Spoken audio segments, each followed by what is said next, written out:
Hello everyone. MPPSC mains paper third part A में जो विज्ञान एवं तकनीकी के अंतर्गत विज्ञान का पार्ट है उसके अंतर्गत रसायन विज्ञान में सबसे लास्ट टॉपिक बच गया था अम्ल क्षार एवं लवण। तो आज अपन इसको पढ़ेंगे, अम्ल क्षार एवं लवण को। इसके साथ ही रसायन विज्ञान के सभी जो टॉपिक दिए गए हैं सिलेबस में वो कंप्लीट हो जाएंगे। इसके बाद जीव विज्ञान स्टार्ट करेंगे। साथ ही जो MPPSC mains paper two part B है जो योजनाओं और कल्याणकारी कार्यक्रमों के आधारित है, उसके सारे लेक्चर मैंने अपलोड कर दिए हैं, तो आप उसको भी देखें। साथ ही साथ अगर आपको पसंद आए तो इस लेक्चर को शेयर करें और चैनल को सब्सक्राइब करें। अम्ल क्षार एवं लवण में सबसे पहले अम्ल को पढ़ेंगे कि अम्ल क्या होता है, इसके गुणधर्म क्या होते हैं, साथ ही किस तरह से रिएक्ट करता है और इसके कितने टाइप होते हैं। तो ऐसे पदार्थ जो जल में घुलकर हाइड्रोजन आयन देते हैं, अम्ल की सबसे इम्पोर्टेंट जो खास गुण है वो यही है, इसी वजह से इसको अम्ल कहा जाता है। वो क्या है?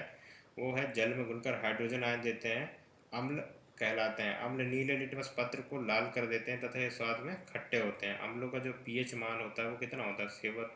7 से कम होता है, मतलब 7.0 से कम होता है। ये भी इसका एक इम्पॉर्टेंट गुण है। इसके अलावा जो इसको पहली बार, मतलब अम्लों के बारे में पहली बार बताया था, वो बताया था स्वेनेत अर्हीनियस ने 1984 में अम्लता के गुण को बताया था पहली बार। तो ये प्री में पूछा जा सकता है कि सबसे पहले अम्लता के बारे में किसने बताया था, तो वो बताया था अर्हीनियस ने। अम्ल के गुणधर्म, तो अम्ल के गुणधर्म क्या क्या होते हैं? अम्ल स्वाद में खट्टे होते हैं, जो मैंने डेफिनेशन में बताया सेम वही है कि स्वाद में खट्टे होते हैं। ये नीले लिटमस को क्या कर देते हैं? लाल में बदल देते हैं, और लाल में इनका कोई प्रभाव नहीं होता। तो कई बार प्री में ये पूछा जाता है कि अम्लों का लाल लिटमस में क्या प्रभाव होगा, तो कोई प्रभाव नहीं होगा। ये जलीय विलयन में एच आयन देते हैं, हाइड्रोजन आयन देते हैं। इनका मुख्य गुण यही है कि ये जब भी इनको विलय किया जाएगा जल में तो ये हाइड्रोजन आयन देंगे। इनके उदाहरण हैं HCl, H2SO4, CH3, COOH, citric अम्ल। कई बार ये पूछा जाता है कि नींबू में कौन सा अम्ल पाया जाता है, तो सिट्रिक अम्ल पाया जाता है प्री में। ठीक है, अब बात करते हैं अम्ल के प्रकार के। तो अम्ल के प्रकार इनके, मतलब इनको जो डिवाइड किया गया है वो इनकी सांद्रता के आधार पर, इनके प्रबलता के आधार पर और इनके कार्बनिक जो यौगिक हैं उनके आधार पर। तो 3 टाइप के हो गए, एक तरह से कार्बनिक और अकार्बनिक अम्ल, सांद्र और तनु अम्ल इनकी सांद्रता के हिसाब से, और प्रबलता के आधार पर प्रबल और दुर्बल अम्ल। तो पहला है कार्बनिक अम्ल। वे कार्बनिक यौगिक जिनमें अम्लीय गुण होते हैं। सिंपल से कार्बनिक यौगिक होंगे तभी तो कार्बनिक अम्ल कहलाएंगे।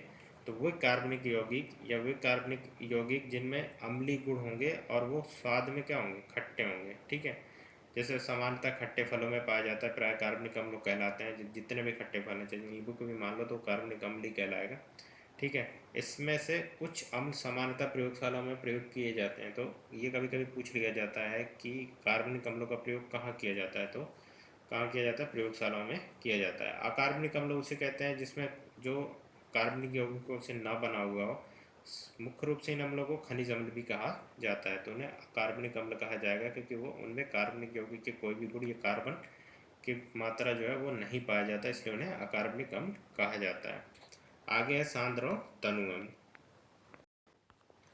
तो ये सांद्रता के आधार पर है कि अम्ल की सांद्रता उस विलयन में कितना होगा।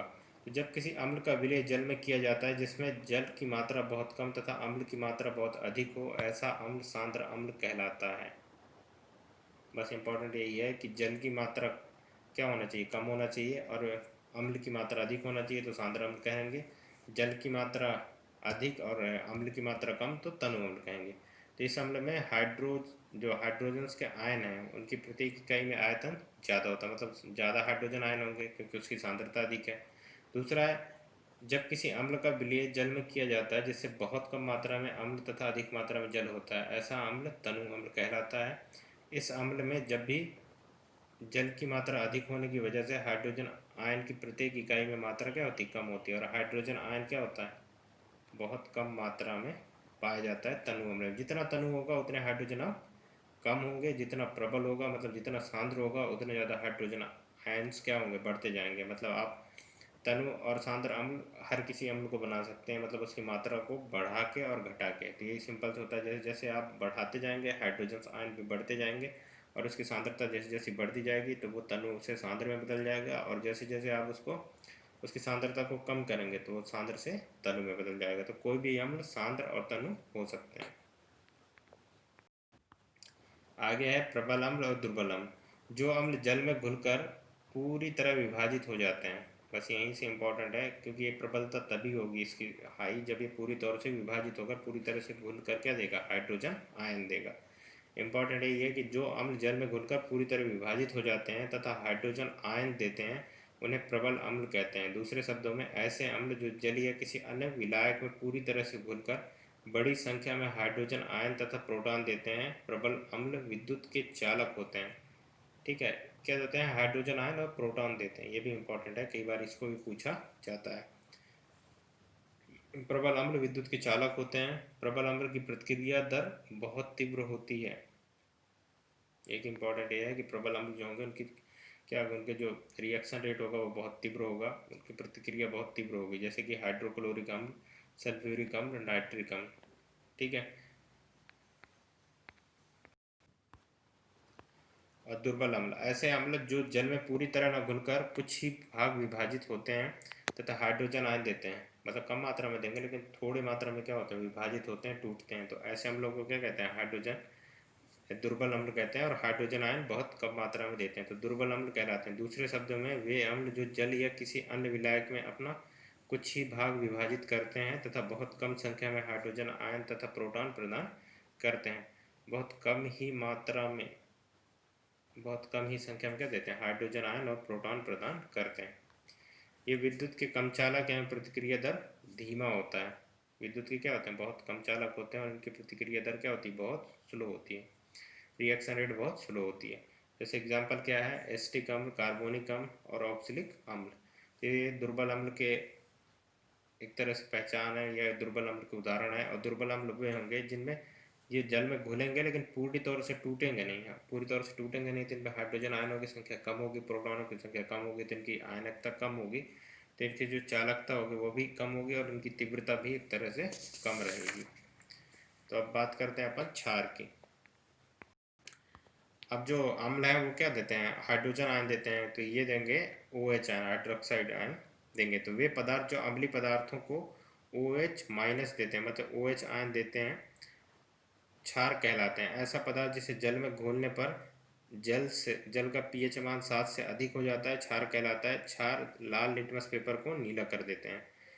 सिंपल सी ये है कि ये इनके जो गुणधर्म है वो है, क्षारक स्वाद में कड़वे होते हैं, ये लाल लिटमस को नीले में बदल देते हैं, ये जलीय विलयन में OH आयन देते हैं, जैसे कि नाइट्रस ऑक्साइड, NaOH, KOH और NH4OH। तो ये सारे के सारे इसके एग्जाम्पल हैं क्षार के। इनका जब क्षार के बारे में अगर पूछा जाता है तो जो उसका डेफिनेशन है उसमें ये होना बहुत ज़रूरी है कि ये क्या है, अम्ली, वे पदार्थ जो अम्लीय पदार्थों को OH देते हैं, OH आयन देते हैं, क्षार कहलाते हैं। ऐसा पदार्थ जिसे जल में घोलने से जल का pH मान 7 से अधिक हो जाता है। और अम्ल में क्या होता है, अगर उनको जल में घोलोगे तो उनके जो pH मान है वो 7 से कम हो जाता है और वो स्वाद में खट्टे होते हैं और ये स्वाद में कड़वे होते हैं और ये लाल लिटमस को नीले में कर देते हैं और वो नीले लिटमस को लाल में कन्वर्ट कर देते हैं। और जलीय विलयन में हमेशा OH आयन ही देंगे, वही क्षार कहलाएंगे। क्षार इनके घुलनशीलता के आधार पर देखा जाए तो कितने प्रकार के होते हैं, तो दो प्रकार के होते हैं, एक एल्केलिक और दूसरे होते हैं क्षारक, जिसको अपन बेस कहते हैं। तो जो इम्पोर्टेंट सिलेबस में वो यही है, क्षारक है। एल्केलिक के बारे में अपन पढ़ेंगे क्योंकि ये टाइप में है, कई बार अगर पूछा जाता है कि क्षार के टाइप कितने हैं तो ये दो टाइप के होते हैं, इनके क्या घुलनशीलता के आधार पर, एल्केली और क्षारक। एल्केली, तो एल्केली किसे कहते हैं, तो ऐसे क्षार जो पानी में घुलनशील होते हैं एल्केली कहलाते हैं। ठीक है, लिथियम, सोडियम, पोटेशियम आदि एल्केलिक धातु कहलाते हैं। बस यही इंपॉर्टेंट है, इनको आप याद रख लो तो सारी चीज़ें आपकी बन जाएगी। यही प्री में भी कई बार पूछा जाता है कि एल्केलिक धातु किन्हें कहा जाता है, तो किनको कहा जाता है, लिथियम, सोडियम, पोटेशियम को। साथ ही एल्केलेनाइक अर्थ मेटल्स के हाइड्रोक्साइड को भी एल्केलिक कहलाते हैं। ठीक है, इनके एग्जाम्पल है potassium hydroxide, calcium hydroxide, sodium hydroxide, alkalic हैं। ऐसे क्षार जो पानी में घुलनशील होते हैं एल्केलिक कहलाते हैं। अब जो क्षारक होते हैं, बेस होते हैं, वो क्या कहलाते हैं, तो वो ऐसे क्षार जो पानी में अघुलनशील होते हैं क्षारक कहलाते हैं। अधिकांश तौर पर क्षार पानी में अघुलनशील होते हैं अर्थात क्षारक होते हैं। क्षारक वे पदार्थ हैं जो अम्ल के साथ मिलकर लवण और जल बनाते हैं, जैसे कि कास्टिक सोडा सल्फ्यूरिक अम्ल के साथ मिलकर सोडियम सल्फेट और जल बनाते हैं। ये एग्जाम्पल भी हो गया, लेकिन सबसे इम्पोर्टेंट क्या है कि ये जल में अघुलनशील होते हैं और अम्ल जल में घुलनशील होते हैं। एल्केलिक जो क्षार के प्रकार होते हैं वो जल में घुलनशील होते हैं, तो इसीलिए पूछा जाता है कि एल्केलिक धातु क्या होते हैं, ये जल में घुलनशील क्षार क्या होते हैं। तो आपको ये याद होने चाहिए, लिथियम, सोडियम, पोटेशियम। इसके अलावा जो जल में अघुलनशील होते हैं वो सारे क्षारक कहलाते हैं। तो क्षारक क्या होते हैं, जो जल में अघुलनशील हों, और अधिकांश तौर पर क्षार पानी में अघुलनशील ही होते हैं, तो इन्हें क्षारक कहलाते हैं। अर्थात क्षारक होते हैं, क्षारक वे पदार्थ हैं जो अम्ल के साथ मिलकर क्या बनाते हैं, लवण और जल, दो प्रोडक्ट बनाते हैं, एक लवण और दूसरा जल।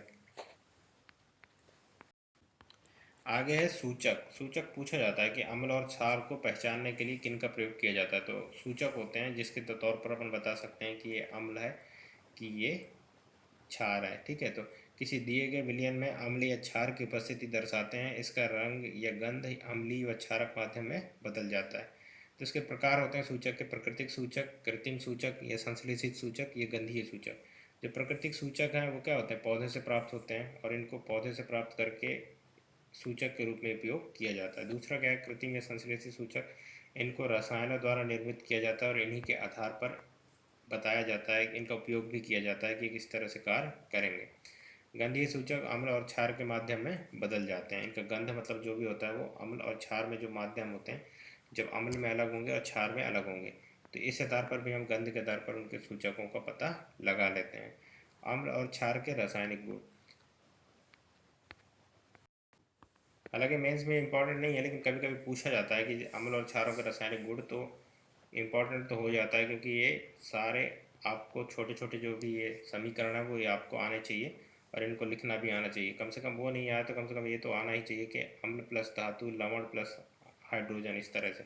तो धातु की अम्ल व क्षार के साथ क्रिया, तो अम्ल के साथ अगर कोई धातु क्रिया करेगा तो अम्ल प्लस धातु, तो धातु जैसी क्रिया करेगा अम्ल के साथ तो वो लवण और हाइड्रोजन गैस बनाएगा। वैसे क्षार के साथ करेगा तो क्या बनाएगा, उसमें भी वही बनाएगा, लवण प्लस हाइड्रोजन गैस।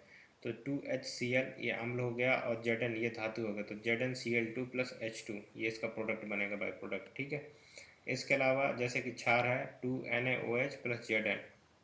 ठीक है, तो एक इसके साथ क्रिया करके क्या बन गया, Zn2Na2ZnO2 प्लस H2, तो इस तरह से इसका प्रोडक्ट बनेगा। और अम्ल व क्षार की धातु कार्बोनेट या धातु बाई कार्बोनेट के साथ अभिक्रिया, तो अम्ल के धातु कार्बोनेट के साथ क्रिया करेगा तो क्या बनाएगा, अम्ल प्लस धातु कार्बोनेट, और वो प्रोडक्ट क्या बनाएगा, तो वो बनाएगा लवण प्लस कार्बन डाइऑक्साइड प्लस जल। जैसे 2HCl Na2CO3, तो ये बनेगा NaCl CO2 और H2। इस तरह से इसका प्रोडक्ट बनेगा। तो ये छोटे छोटे समीकरण हैं, आपको अब एक दो बार लिखेंगे तो आपको याद हो जाएंगे और आपको वहाँ भी आराम से आप लिख लेंगे एग्ज़ाम में, क्योंकि कई बार अगर रासायनिक गुण पूछ लेगा तो आपको ये सारी चीज़ें लिखना पड़ेगा। और आप छोटे छोटे समीकरण लिखते हैं तो आपको जो नंबर है वो काफ़ी अच्छा मिलता है मेंस में। अब अम्ल का धातु बाई कार्बोनेट के साथ क्रिया, तो अम्ल प्लस धातु बाई कार्बोनेट अगर क्रिया करेंगे तो क्या बनेगा, तो वो बनेगा लवण CO2 प्लस जल। सेम है दोनों में ही, तो 2HCl NaHCO3, तो NaCl CO2 और H2O। अब जो एक इम्पॉर्टेंट फैक्ट है वो क्या है, क्षारक धातु कार्बोनेट और धातु बाई कार्बोनेट के साथ अभिक्रिया नहीं करते। ये आपको याद रखना है क्योंकि यही पूछ लिया जाता है प्री में कि क्षारक करते हैं या नहीं करते हैं। रासायनिक गुण के अंतर्गत की बात है, तो ये आपको याद होनी चाहिए कि अम्ल तो करते हैं और वो प्रोडक्ट भी बनाते हैं, लेकिन क्षार नहीं करते हैं। क्षारक जो होते हैं वो किसी तरह से नहीं करते और ये जल में अघुलनशील होते हैं। इसके अलावा कई बार पूछता है CO2 का परीक्षण, तो CO2 को चूने के पानी में प्रवाहित करने पर पानी दुधिया हो जाता है। ठीक है, CaOH वोल्टॉइस प्लस CO2, तो CaCO3 प्लस H2O ये प्रोडक्ट बनेगा। अगर कैल्शियम हाइड्रोक्साइड के साथ CO2 गैस को क्या करवाते हैं, प्रवाहित करते हैं, तो प्रोडक्ट क्या बनेगा, CaCO3 प्लस H2O। अब अधिक मात्रा में CO2 प्रवाहित करोगे तो वो क्या हो जाएगा, रंगहीन हो जाएगा। दुधिया की जगह क्या होगा, रंगहीन होगा। तो इम्पोर्टेंट ये है कि CO2 की मात्रा बढ़ाओगे तो वो रंगहीन होगा। ठीक है, पहले नहीं होगा, पहले दुधिया होगा। तो CaCO3 plus H2O plus CO2, तो जैसे ही आप CO2 की मात्रा बढ़ाएंगे तो CaCH CO3 का होल टॉइस मतलब HCO3 का होल टॉइस, तो ये रंगहीन होता है। CaHCO3 का होल टॉइस ये रंगहीन हो जाता है। किसकी वजह से, CO2 की मात्रा बढ़ाने की वजह से। आगे जो इम्पोर्टेंट है वो है अम्ल और क्षार की अगर परस्पर अभिक्रिया कराया जाए तो प्रोडक्ट क्या बनेगा, तो लवण बनेगा। ठीक है, आगे हमारे जो अपन को पढ़ना है वो यही पढ़ना है, लवण। ठीक है, तो क्या करते हैं, अम्ल और क्षार के साथ साथ अभिक्रिया करने पर लवण प्लस जल जो प्रोडक्ट बनता है, जैसे HCl ये हो गया अम्ल और NaOH ये हो गया क्षार, दोनों का अगर क्रिया कराओगे तो NaCl प्लस H2O इसमें टूट जाएंगे और आपको NaCl जो अपन खाते हैं वो वाला नमक आपको मिल जाएगा। उदासीनीकरण अभिक्रिया ये भी पूछा जाता है जब अम्ल व क्षारक परस्पर अभिक्रिया करके एक दूसरे के प्रभाव को समाप्त कर लवण तथा जल का निर्माण करते हैं। इस प्रकार की अभिक्रिया को उदासीनी अभिक्रिया कहते हैं। यही वाला सेम टू सेम, जब जल व क्षारक परस्पर अभिक्रिया करके, ठीक है, जब अम्ल और क्षारक एक दूसरे के साथ अभिक्रिया करेंगे तो एक दूसरे के क्या करेंगे, प्रभाव को पूरी तरह से खत्म कर दिया और प्रोडक्ट क्या बनाया, तो लवण और पानी बना, तो इसको क्या कहेंगे, उदासीन अभिक्रिया कहलाएंगे। जिसमें दोनों के गुण ही खत्म हो जाए बल्कि किसी तीसरे के गुण समाप्त मतलब प्रदर्शित करने लगे तो उसको उदासीनीकरण अभिक्रिया कहा जाएगा। अब बात करते हैं जलीय विलयन में अम्ल और क्षारक के क्या क्या गुण होंगे, अगर उनकी उपस्थिति होगी तो वो किस तरह से रिएक्शन करेंगे। तो ठीक है, अम्ल, तो जल की उपस्थिति में अम्ल हाइड्रोजन आयन उत्पन्न करते हैं, ये तो पहले पता है। ठीक है, और hydrogen ion H3O plus ion hydrogen ion के रूप में पाए जाते हैं। तो जैसे कि H plus ion plus H2O तो H3O प्लस आयन, और ऐसे ही एग्जाम्पल है HCl H2O तो H3O plus ion plus Cl negative.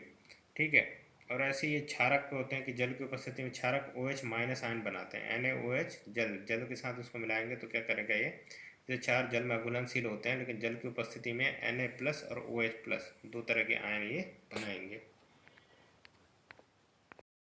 ये सिंपल सा है कि जल के साथ अम्ल और क्षारक को मिलाते समय सावधानियां क्या क्या रखना पड़ेगा। तो हमेशा अम्ल और क्षारक को जल में धीरे धीरे मिलाना चाहिए। ठीक है, यह प्रक्रिया बहुत ऊष्माक्षेपी है, मतलब बहुत ज़्यादा ऊष्मा रिलीज करता है, इसलिए कांच के पात्र को लगातार हिलाते रहना चाहिए। अगर कांच के पात्र को आप नहीं हिलाएंगे तो कांच क्या हो जाएगा, क्रैक हो जाएगा उसकी ऊष्मा की वजह से, क्योंकि बहुत ज़्यादा ऊष्मा उत्सर्जित करेगा, ऊष्माक्षेपी अभिक्रिया है। अम्ल व क्षारकों की प्रबलता, तो किसी भी क्षारक या अम्ल की प्रबलता उसके द्वारा उत्पन्न आयन पर और OH आयनों पर, ये दो तरह के जो आयन होते हैं इन पर ही निर्भर करता है। OH माइनस आयन और OH H धन आयन पर की संख्या पर निर्भर करती है। अम्ल व क्षार की प्रबलता हम एक सार्वभौमिक सार्वत्रिक सूत्र के द्वारा ज्ञात कर सकते हैं। तो सार्वभौमिक सार्वत्रिक सूचक बहुत सारे चीज़ों से मिलकर बना होता है, यह अनेक सूचकों का मिश्रण होता है। यह सूचक किसी विलयन में हाइड्रोजन आयन की विभिन्न सांद्रता के विभिन्न रंगों में प्रदर्शित करते हैं, जैसे कि पीएच स्केल हो गया। ठीक है, तो पीएच स्केल एक तरह से 0 से 14 के एक स्केल होता है, जिसमें 7 जो होता है वो उदासीन होता है, साथ में कोई भी अम्ल और क्षार जो होते हैं वो उसके कोई भी गुण नहीं होते बल्कि लवण के गुण होते हैं, सिंपल सी बात है। तो सात में क्या होते हैं, उदासीन होते हैं, और जैसे ही वो सात से नीचे होंगे तो उसमें अम्ल के गुण आएंगे, मतलब खट्टा होगा, और सात से ऊपर जाएगा तो क्षारीय गुण प्रदर्शित होगा। तो अगर आपको अगर एग्जाम पे आए पीएच स्केल के बारे में तो ये डायग्राम जरूर बना दें, इससे आपको इंपॉर्टेंट मतलब नंबर ज़्यादा मिल जाएंगे, और इस तरह से प्रदर्शित कर दें कि कैसे जो अम्ल के गुण हैं वो घटते हैं और क्षार के बढ़ते हैं, और इस तरह अगर अपोजिट देखा जाए तो किस तरह से क्षार के गुण घटते हैं और अम्ल के गुण बढ़ते हैं।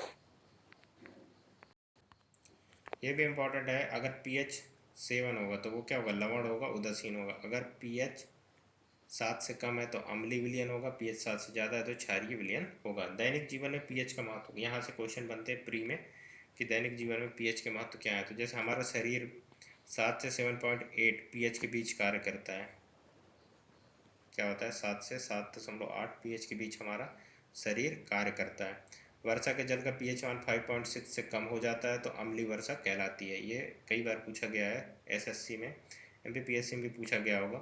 ठीक है, तो ये क्या होता है कि जैसे अगर पीएच का जो मान है वो कब किससे कम हो जाएगा, 5.6 से, तो उसको अम्लीय वर्षा माना जाएगा। मुंह का पीएच मान 5.5 से कम होने पर दांतों का क्षरण शुरू हो जाता है, मतलब दांतों का क्षय शुरू हो जाएगा। तो 5.5 से कम नहीं होना चाहिए पीएच मान किसका, मुंह का। मधुमक्खी का डंक जो होता है वो मैथोसोइक अम्ल छोड़ता है, जिसके कारण जलन व दर्द होता है। अच्छी उपज के लिए पौधों को एक विशिष्ट पीएच की आवश्यकता होती है। तो इस तरह से दैनिक जीवन में जो पीएच के उपयोग हैं ये इंपॉर्टेंट है। इसमें सबसे इम्पोर्टेंट हमारे शरीर के बारे में है। इसके अलावा अम्लीय वर्षा किसको कहेंगे, दूसरा, मुंह का पीएच क्या है। कभी कभी मधुमक्खी के डंक के बारे में भी बोलता है, तो मेसोसोइक अम्ल होता है। इसके अलावा कोई भी पौधे या कोई भी फसल की अच्छी उपज के लिए एक विशिष्ट पीएच की आवश्यकता होती है, तो ये भी इम्पोर्टेंट है। डायरेक्ट कई बार पूछा जाता है मेंस में कि अम्ल और क्षार में अंतर क्या है। 6 नंबर में जो क्वेश्चन आते हैं वो इसी तरह से पूछ लिया जाता है। तो ये आपको आना चाहिए कि अम्ल और क्षार में क्या अंतर है। जो अभी तक आपने पढ़े हैं उसी के हिसाब से इनकी जो डेफिनेशन है उसी के हिसाब से, जिनके रिएक्शन है उसी के हिसाब से इनके बीच में अंतर पाया जाता है। तो अम्ल एक ऐसा पदार्थ है जो पानी में मिलने पर हाइड्रोजन आयन देते हैं और इसका कंसंट्रेशन बढ़ जाता है, और क्षार पानी में मिलाने पर हाइड्रोक्साइड की कंसंट्रेशन में बढ़ोतरी हो जाती है, जो क्षार है। और क्षार क्या होते हैं, वो होते हैं पानी में अघुलनशील।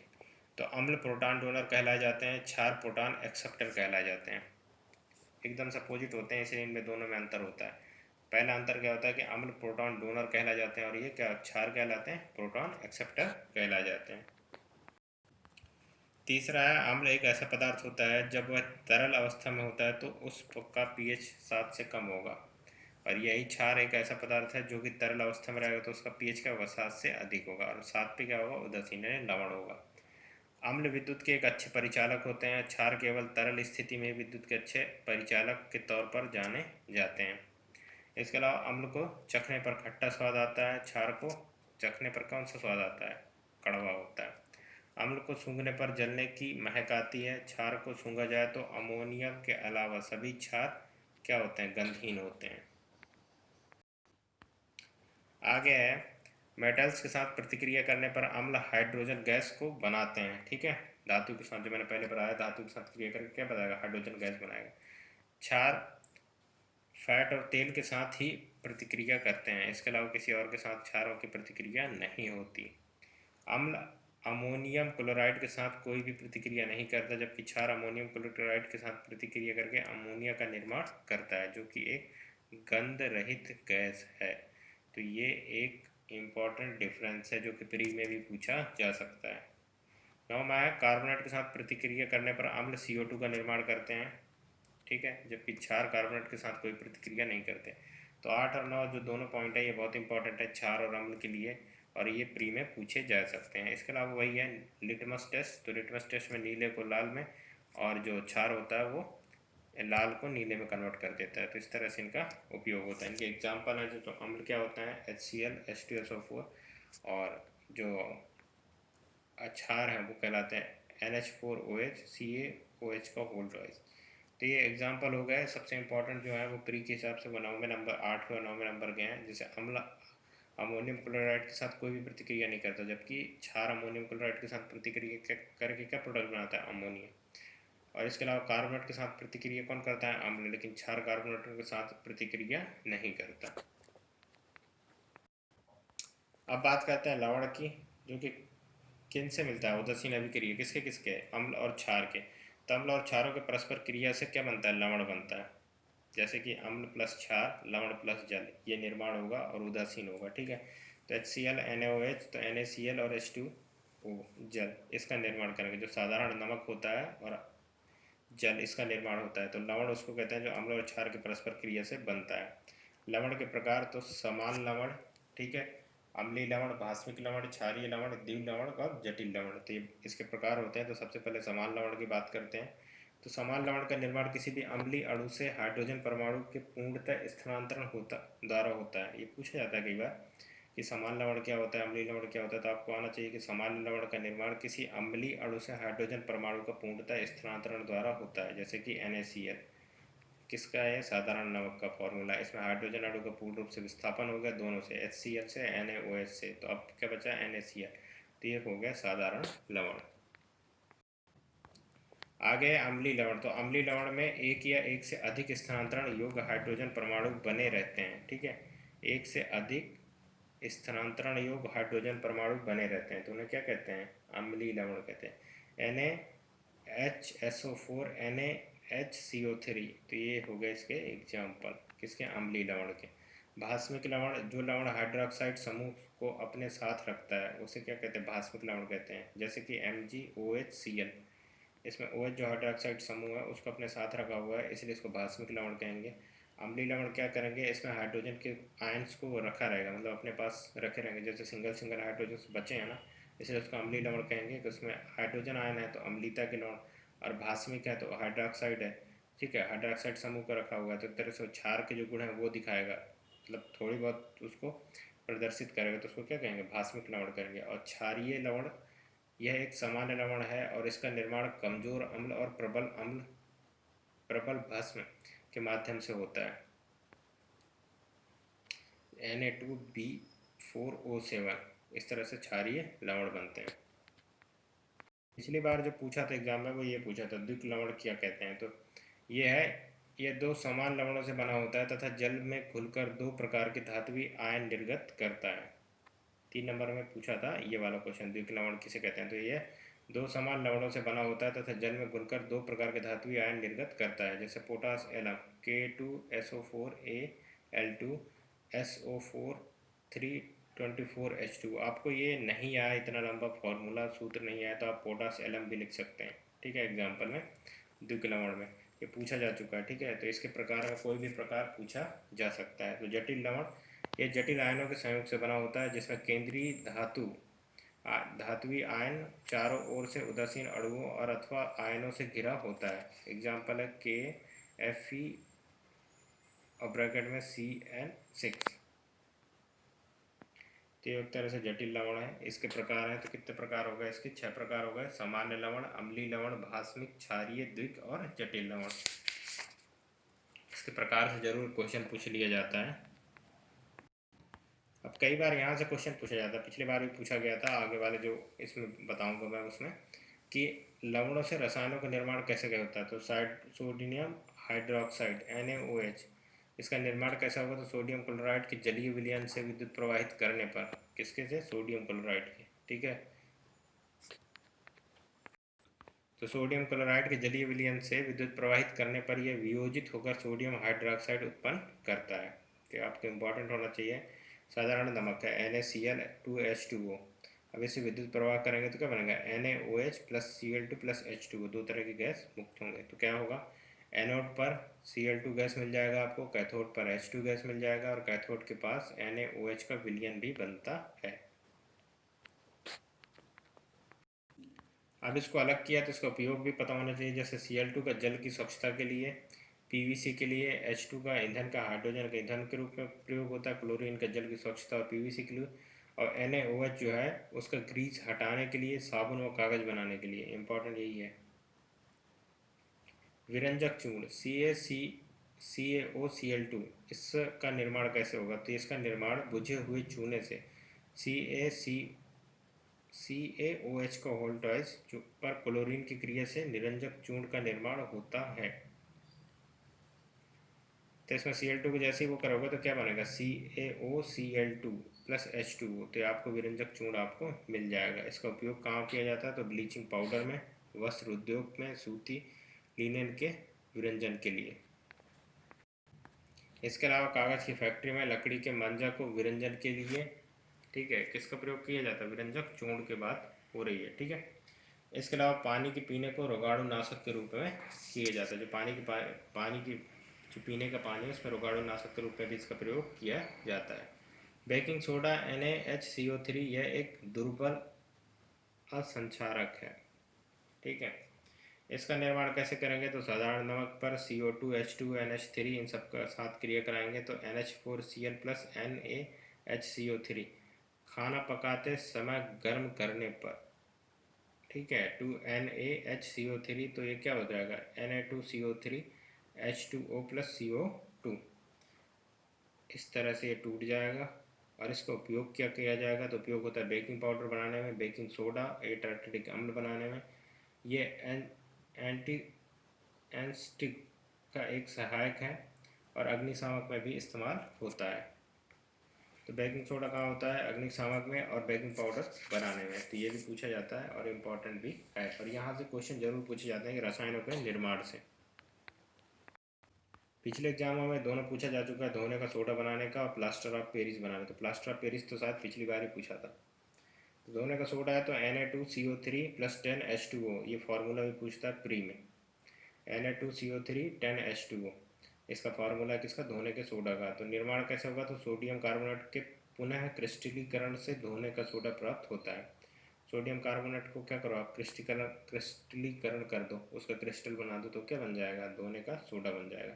तो Na2CO3 प्लस 10H2O, तो बन जाएगा Na2CO3 डॉट 10H2O। अब इसका उपयोग क्या होगा, तो कांच, साबुन एवं कागज उद्योग में होता है, धोने के सोडा का। घरों में साफ सफाई के लिए होता है, जल की स्थायी कठोरता हटाने के लिए होता है। तो धोने के सोडा में सबसे इंपॉर्टेंट जो है वो है इसका फॉर्मूला Na2CO3 10H2O, ये आपको आना चाहिए। इसका निर्माण कैसे होगा, तो ये सोडियम कार्बोनेट से होगा, इसका क्रिस्टलीकरण कर दो तो क्या बन जाएगा, धोने का सोडा बन जाएगा।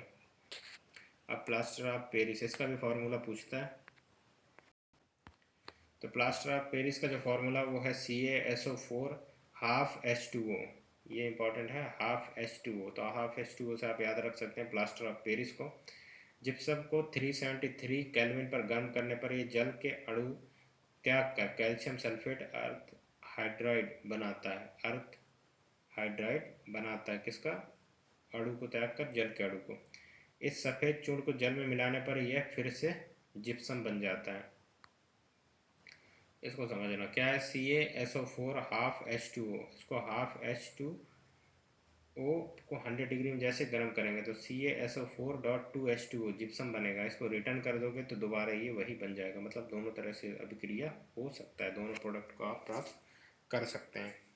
उपयोग क्या होता है इसका, उपयोग ही इसका फॉर्मूला और उपयोग आपको दोनों ही आने चाहिए, दोनों से ही क्वेश्चन बनते हैं। प्लास्टर ऑफ पेरिस का जो फॉर्मूला वो है CaSO4 हाफ H2O, और धोने का सोडा का क्या है Na2CO3 10H2O। उपयोग क्या है, टूटी हड्डियों को सही जगह पर स्थिर रखने के लिए, ठीक है, खिलौना तथा सजावट का सामान बनाने के लिए, दीवार की सतह को चिकना बनाने के लिए।